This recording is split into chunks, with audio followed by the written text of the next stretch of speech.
Shalom à tous les bien-aimés, que le Seigneur vous bénisse grandement. Alors, comment est-ce que tu vas?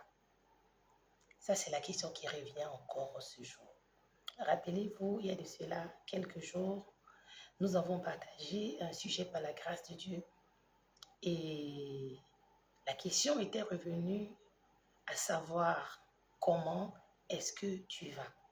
Alors, je vous l'ai dit lors de ma précédente vidéo, que c'est une question que, en longueur de journée, de façon très habituelle, elles nous reviennent à chaque fois. Et de façon spontanée, comme un réflexe, nous répondons souvent, ça va bien, ça va très bien, ça va aller, ça ne va pas. C'est un réflexe. Cette réponse-là, nous la donnons comme un réflexe, de façon spontanée, et sans entrer la plupart du temps dans les détails de notre réponse. Et je vous avais dit par la grâce de Dieu que je reviendrai sur la question, à savoir comment est-ce que vous allez. Et par la grâce de Dieu, je vous avais fait comprendre que la question à savoir comment tu vas, beaucoup de personnes le prennent de façon naturelle, mais en vérité, n'entre pas en profondeur, en réflexion de cette question, comment est-ce que tu vas? Et je vous ai fait comprendre que le Seigneur veut attirer l'attention de tout un chacun de vous et moi à l'examination, à la rétrospection. Ça veut dire que le Seigneur voudrait que nous puissions nous examiner. Alors écoutez quelque chose, au-delà de la rétrospection, il y a aussi la prise de quoi de conscience. Écoute ceci. Lorsque nous répondons parfois à toutes ces personnes-là, nos frères, nos soeurs, nos connaissances, même parfois même le matin dans ta maison, ton mari te dit comment tu vas, est-ce que tu as bien dormi, tu réponds, ah j'ai bien dormi, un peu dormi, mais on n'entre pas dans les détails. Mais au-delà de cela, il est important de comprendre et de savoir que lorsque nous nous posons la question à savoir comment est-ce que nous allons, et que ces questions nous viennent d'un tiers, il est important que de temps en temps, nous puissions nous poser la question à nous-mêmes. Et je vous l'ai dit dernièrement, il est important que tu puisses te poser la question à toi-même de façon personnelle, à savoir comment est-ce que je vais.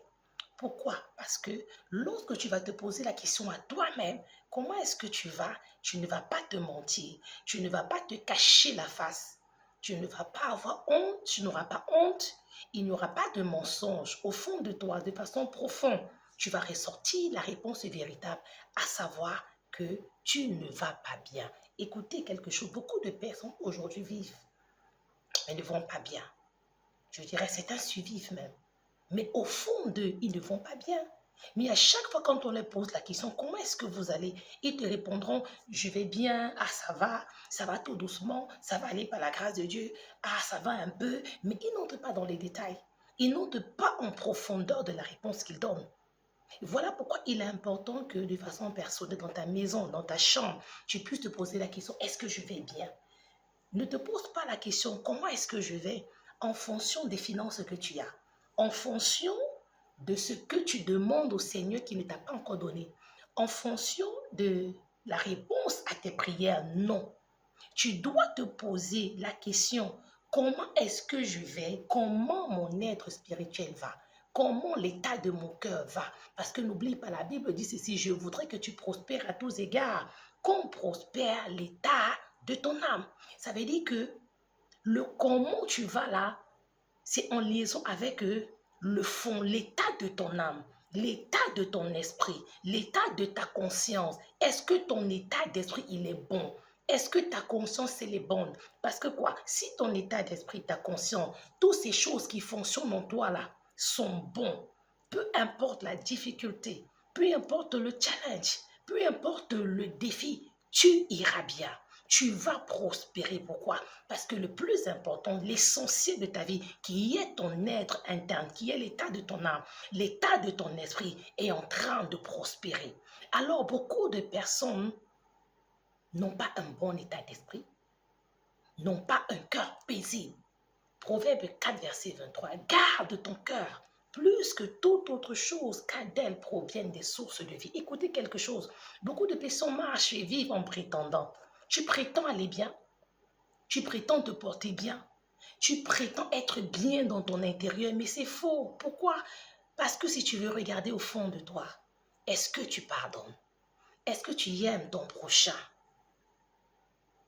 Est-ce que tu pardonnes? Est-ce que tu aimes ton prochain? Est-ce que tu as pardonné à cet homme-là qui t'a déçu?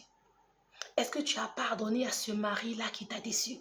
Est-ce que tu as pardonné dans cette relation-là où tu as été déçu? Est-ce que tu as pardonné à ton église? Est-ce que tu as pardonné à ton pasteur? Est-ce que tu as pardonné à ta famille? Est-ce que? Et vous voyez que beaucoup de personnes vivent avec des fardeaux. Jésus a dit, déposez vos fardeaux. Écoute quelque chose. Tu ne peux pas déposer un fardeau que tu prétends ne pas porter. Beaucoup de personnes vivent et portent encore des fardeaux. Les fardeaux de la haine, du manque de pardon, du manque d'amour, du manque de patience, du manque de tolérance. Alors s'il y a toutes ces choses-là en toi, laisse-moi te dire ce jour que tu ne vas pas bien. Tu es malade et tu as besoin de guérir. Et pour que tu puisses guérir et que ton âme puisse prospérer, pour que tu puisses prospérer comme l'état de ton âme, tu as besoin d'être guéri. Écoute, si tu ne parviens pas encore à pardonner jusqu'aujourd'hui, si tu ne parviens pas encore à supporter, si tu ne parviens pas encore à prendre de la hauteur sur l'offense, si tu ne parviens pas encore à prendre de la hauteur sur la déception, alors sache que ton cœur, ton âme, il est malade et tu as besoin de guérir. Et la guérison, c'est apprends à pardonner, apprends à oublier, apprends à être patient, apprends à passer, apprends à prendre de la hauteur. Et pendant que tu le fais, ton âme est en train de guérir, ton être en train de guérir, et tu pourras avancer sur le chemin de ta destinée avec espérance et avec joie. Que le Seigneur vous bénisse. Je vous laisse dans un état d'esprit de réveil. Je vous laisse avec l'amour du Seigneur. Je vous laisse avec encore cette question. Comment est-ce que tu vas? Et si au fond de toi, tu te rends compte qu'il y a encore ce fardeau en toi, il y a encore ces manquements en toi, alors prends de la hauteur et demande au Seigneur qu'il t'accorde la grâce de déposer entre ses mains tous ces fardeaux. Et pendant que tu le fais, je peux te le promettre, je le crois fermement, que le Seigneur te fera du bien. Le Seigneur va te débarrasser, te donnera un esprit libre. Et lorsque tu diras aux gens, je vais bien, sincèrement, tu iras bien par la grâce de Dieu. Que le Seigneur vous bénisse. Je vous aime énormément. Moi, personnellement, je vais très bien par la grâce de Dieu. Pourquoi? Parce que j'ai appris à pardonner. J'ai appris à supporter. J'ai appris à avancer. Je marche dans l'espérance, dans la foi, avec un esprit libre, avec un cœur libre. Et je sais que le meilleur est dans l'avenir. Je vous aime d'un amour sincère et je vous laisse dans l'amour du Seigneur. Que le Seigneur vous bénisse grandement. Shalom.